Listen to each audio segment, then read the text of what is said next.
What's up, everybody? Welcome into an all-new episode of the Pack a Day Podcast. I'm your host, Andy Herman. You can follow me on X at Andy Herman NFL. You can follow the podcast at Pack a Day Podcast. You guys are the absolute freaking best for being here 365 days a year. Always appreciate you. Extra shout out to Matthew Rabinis and Rolf Lindberg for becoming all-new Pack a Day Podcast YouTube members.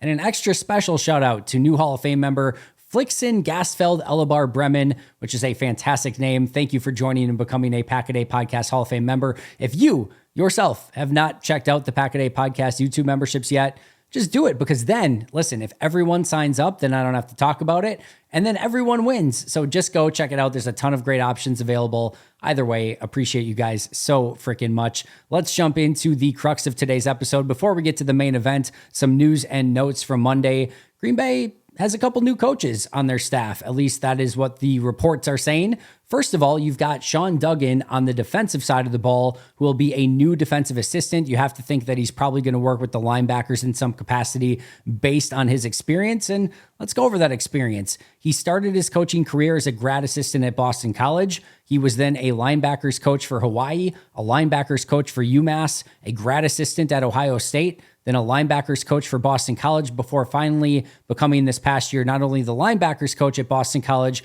but also the co-defensive coordinator. And this is just another coach on this staff that has some defensive coordinator experience, that of course has worked with Jeff Hafley at Boston College. Another great coach with a great amount of experience, and you have to be excited about just all of the knowledge and skill sets that these coaches are bringing to the table. How much new defensive assistant Sean Duggan is going to have an impact on this 2024 Packers team, that's going to be tough to say, but it seems like another really quality hire for Jeff Hafley and company. And again, somebody who has legitimate defensive coaching or coordinator experience, even if it was 1 year, even if he was the co-defensive coordinator, even if it was at Boston College, it just adds more and more experience to that room. And again, if you got really one of the key guys from that staff with Jeff Hafley, it's not like they, gave him some huge title. He's a defensive assistant. That's a big win for Green Bay, that you get somebody from that status at the coaching level to come and just be a defensive assistant. I think that's a major win for Green Bay and a great hire for Jeff Hafley. Meanwhile, on the offensive side, Green Bay has a new assistant offensive line coach, at least according to 24/7 Sports, and that is Eddie Gordon. He started his coaching career as a grad assistant on the offensive line for Louisiana. Then, in one of the greatest titles ever, is a director of player development and assistant strength and conditioning coach at Louisiana. So that's a great stint there. He then goes on to become a offensive line grad assistant at Georgia, then a offensive quality control coach for Georgia, before finally becoming the offensive line coach at the University of Alabama, Birmingham. So he does have that offensive line experience. It's obviously been littered throughout his coaching tenures. And then now he becomes the assistant offensive line coach to Luke Butkus, and just another, skilled coach that is going to add to the staff. And really, you've got three main offensive line coaches. You've got Adam Stenavich, who is not the offensive line coach and is going to be the offensive coordinator, obviously. But anytime you need him to sort of step in and help out and just gain, give some of the experience that he has to that room, you can do that. Luke Butkus has obviously been in charge there for a while, or at least since Steno got the offensive coordinator position, and Butkus was there even before that as the assistant offensive line coach. And now you've got Eddie Gordon as the new assistant offensive line coach. Really love the way that Matt LaFleur has built out this staff on both sides of the ball. Jeff Hafley bringing in some familiar faces. This looks to me on paper as one of the strongest coaching staffs that Green Bay has had in some time. And I just think they continue to add very qualified candidates to this, team. And I think that is going to pay dividends in the long term for how this team performs in 2024 and beyond. That was not the only piece of news from Monday. Green Bay kicked off their restructuring spree by restructuring Rashawn Gary. His contract was restructured to save $4.781 million in 2024. The max that they could have saved with Rashawn Gary restructuring his contract was $5.1 million by adding an additional void year. They did not go that route. There's one of two things that could have happened. They could have gone that route on their own accord and said, hey, we don't want to start doing more void years. We're just going to do a max restructure. Or it's possible that Rashawn Gary and his agent said, no, we don't want to do the void years, because Green Bay has the ability to do a simple restructure, which is what they did, and save the $4.781 million without Rashawn Gary or his agent's permission. They can just do that. If they wanted the void years, that has to be restructured with the blessing of Rashawn Gary and his agent. And for whatever reason, Green Bay did not go that route. Again, I don't know that that had anything to do with Rashawn Gary or his agent. I don't know that that had anything to do with the Packers. It's just one of those things. It doesn't really matter. It only is a little over $300,000 more that they could have saved by doing it that route. Anytime you can go and do it without having to use void years, that is a benefit. That is a plus. So that's generally a good thing. But just interesting that Green Bay did not decide to go that route. This was, to me, the low-hanging fruit. If you guys remember when I did the salary cap exercise, we went through the releases, we went through a lot of different things, but there were a bunch of potential restructure candidates, and I labeled two as the ones that made the most sense to me. One was Rashawn Gary, and two was Elgton Jenkins. You want to look at those restructures of guys that are still young, that are probably going to be on the team for a while. You don't want to end in a situation where you do have to add a bunch of void years, or you're going to end up paying a player who's not on your roster a bunch of money. And you can potentially have your cake and eat it too and have it both ways by just doing the simple restructure. Rashawn's probably going to live out this contract. He's only 26 years old. They just signed him to a brand new extension. So, kind of kicking the can down the road a little bit with Rashawn is not the worst thing in the world. They were going to have to do some restructures no matter what. And like I said, Rashawn was the lowest hanging fruit of all of that. Made the most sense. We'll see if they follow it up with Elgton Jenkins, which I had as number 2 on my list. Kenny Clark, Aaron Jones, the other two that maybe make sense to do a little bit of restructuring with as well. We could see some different releases. We could see some different extensions. There's a variety of things that Green Bay could do, but this one really made the most sense, and it is clear and obvious why they wanted to go in that direction first. This gets Green Bay a little bit more money. It doesn't free up a ton of space. This is all of them just sort of crossing the T's and dotting the I's for things that they were going to have to do no matter what, but they kicked it off with that restructure of Rashawn Gary. All right, let's then move into our main topic for today. And that main topic for today is going to be the lessons that Green Bay had to learn from 2023, and that hopefully they can learn them, learn those lessons, learn from maybe some mistakes, or just not always necessarily mistakes, just sometimes things that went well, and how they can learn those lessons and how they can apply them to 2024. And number 1 on my list, and this is not to beat a dead horse. If you listened to my episode with Alex and Perry yesterday, I talked a little bit about how I thought running back was a priority for this team, that this team was totally different with Aaron Jones at running back, that A.J. Dillon, to me, did not fill that void when Jones was in. Let me just say, a couple people, one person reached out and said, I don't know what I'm talking about because A.J. Dillon is clearly a fullback and not a running back. Okay. He was not a fullback at all last year. They did use some 2 running back sets with Jones and Dillon. Those were legitimately 2 running back sets, not a running back and a fullback. They did use A.J. Dillon as a lead blocker on some of those sweep plays on, I don't know, maybe 2-3 plays on the entirety of the season. In no way was A.J. Dillon a fullback at any point in his career. There are also those of you who sometimes will say A.J. Dillon should be a fullback. No, he should not be a fullback because he's not a great blocker. That's not his forte, and he's legitimately a running back. And I want to be very clear here. I am not saying that there can't be a role for A.J. Dillon on the Packers. I'm not saying that he's not a good NFL running back. I think that there are skill sets that A.J. Dillon brings to the table, and I think he is a good NFL player. However, I think that in that specific role, having to be the guy that fills in for Aaron Jones if Aaron Jones has an injury, that piece of it, Dillon just did not do well with, and I think you need to start looking in another direction. These were numbers per Warren Sharp on A.J. Dillon this past season, and these numbers are extremely telling. Per Warren Sharp, A.J. Dillon had 18 touches inside the 10-yard line this past season. On those 18 touches inside the 10-yard line, he scored only 2 touchdowns. That 11.1% touchdown rate was the worst mark for any running back with over 15 touches inside the 10-yard line in the past 4 seasons.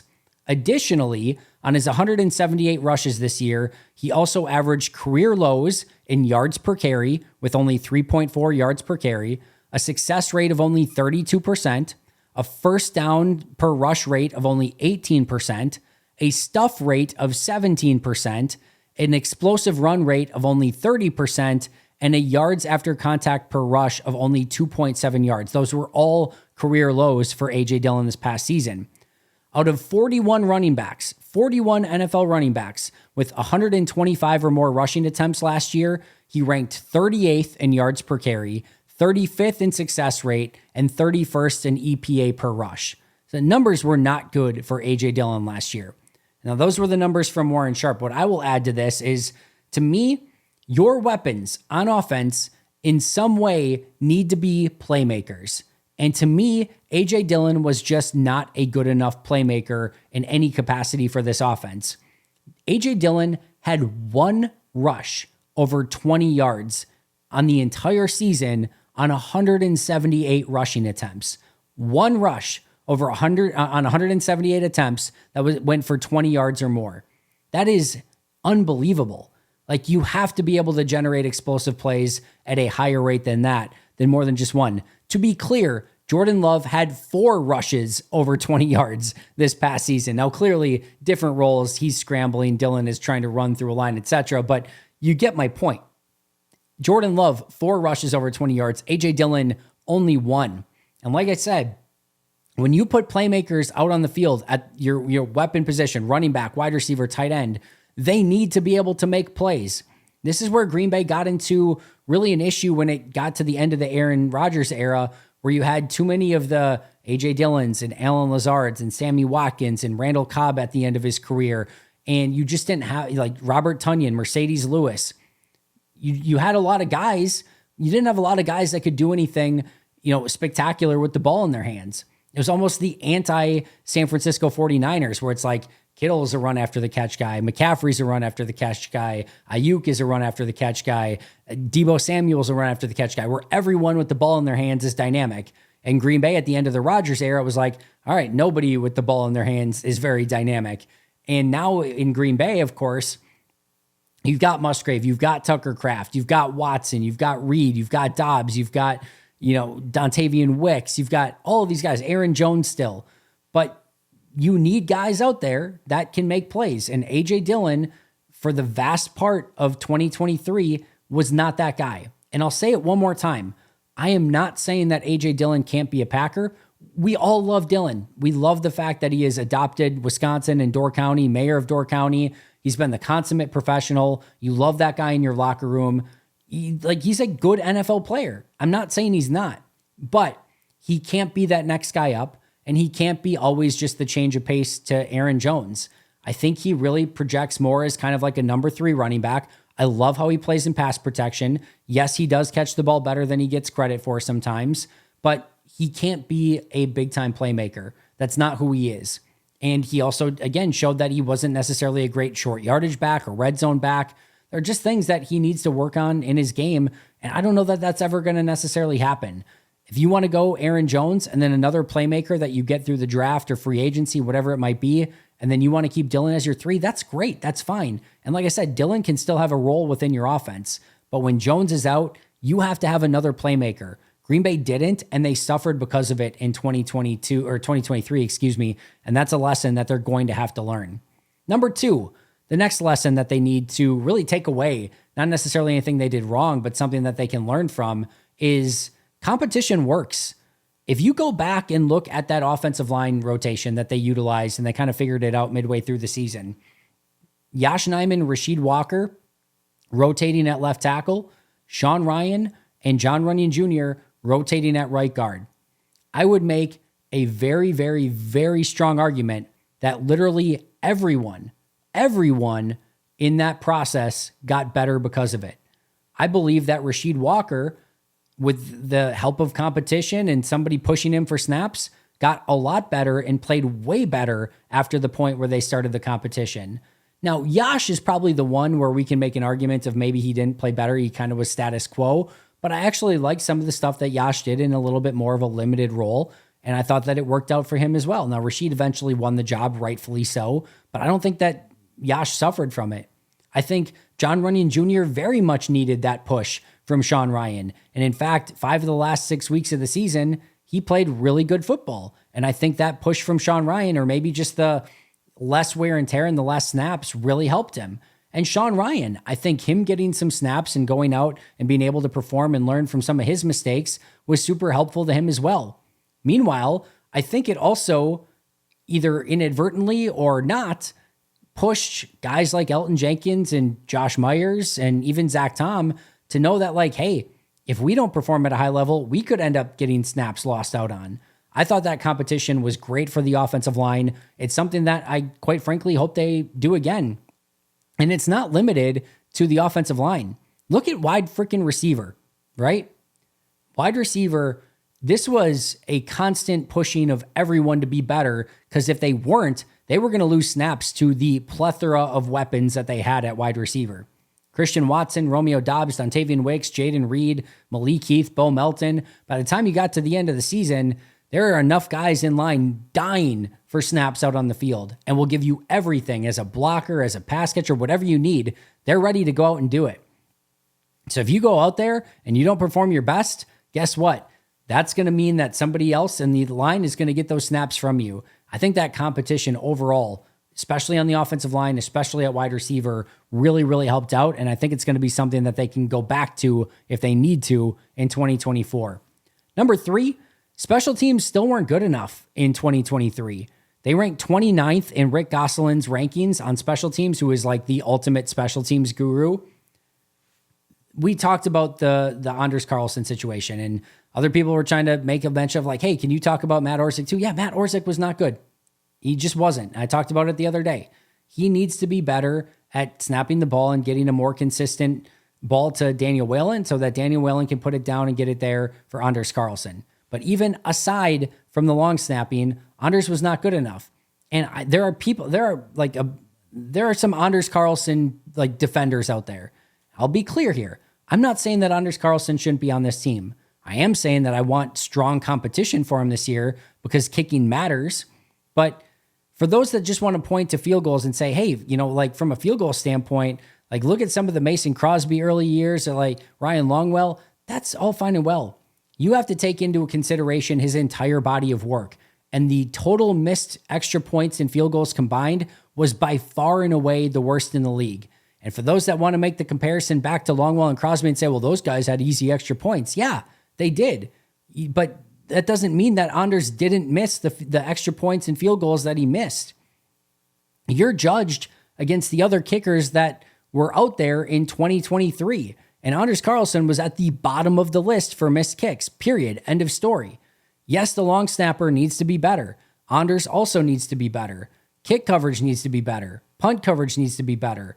You can't have big like fumbled punt returns from Keyshawn Nixon. These things matter.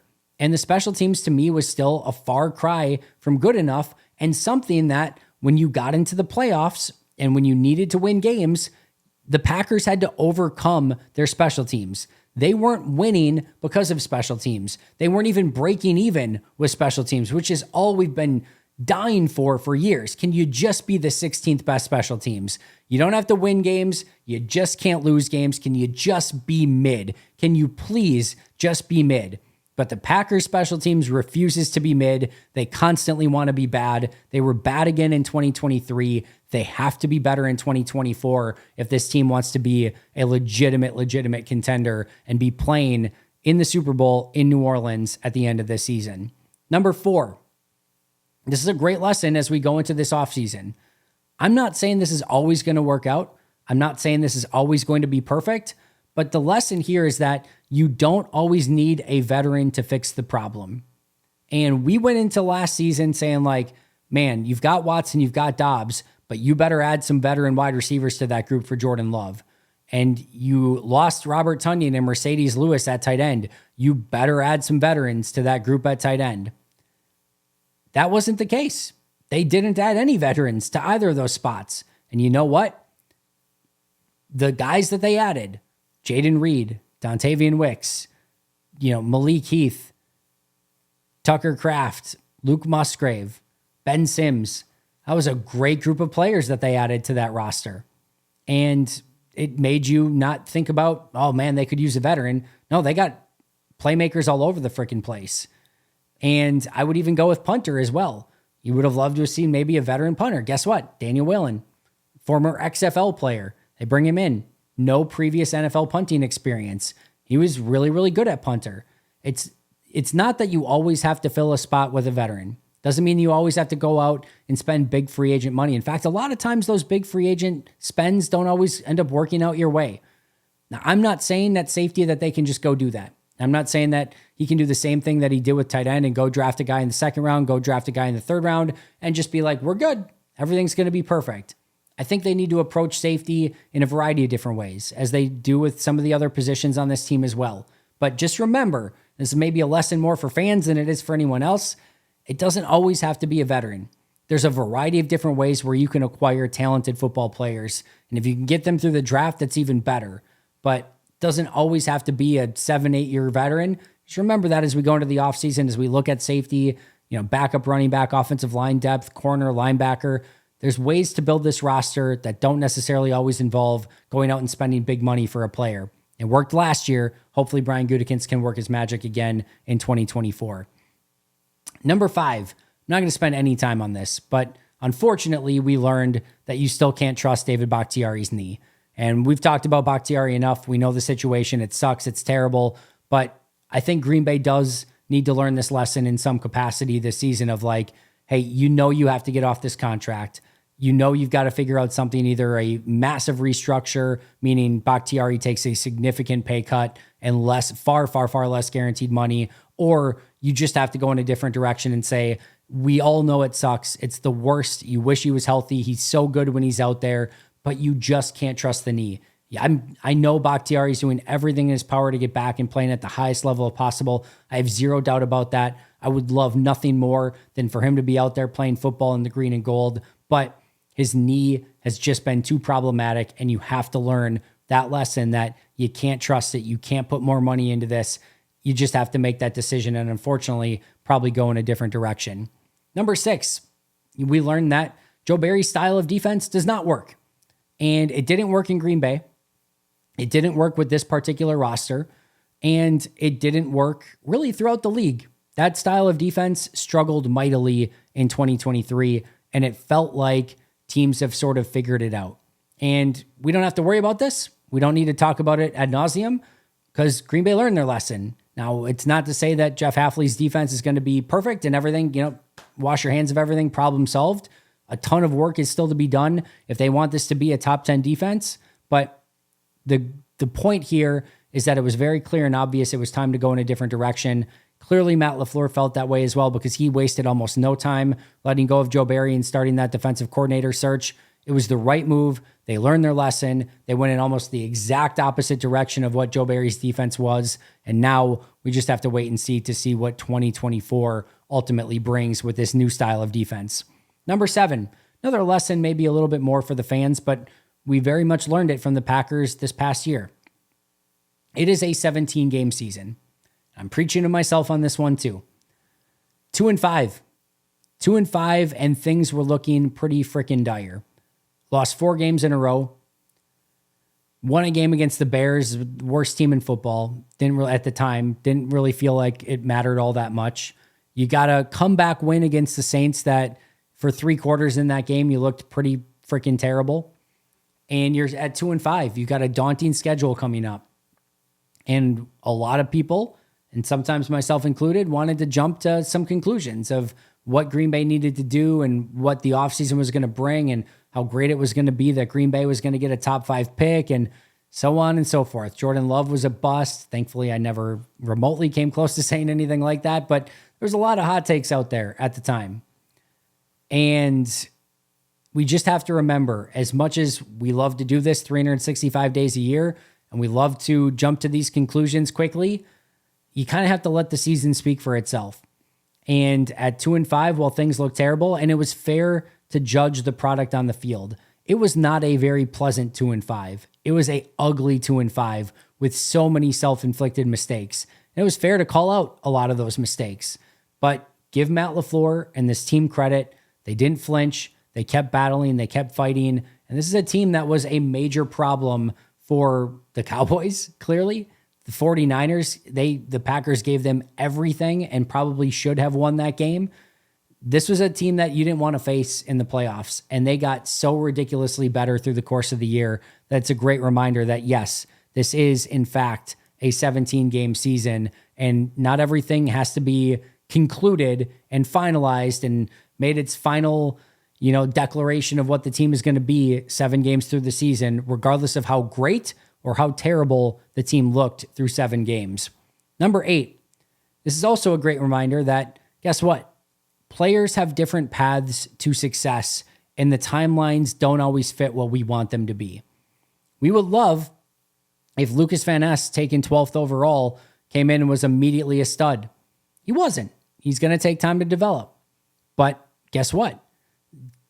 Carrington Valentine, well ahead of expectations for a 7th round rookie.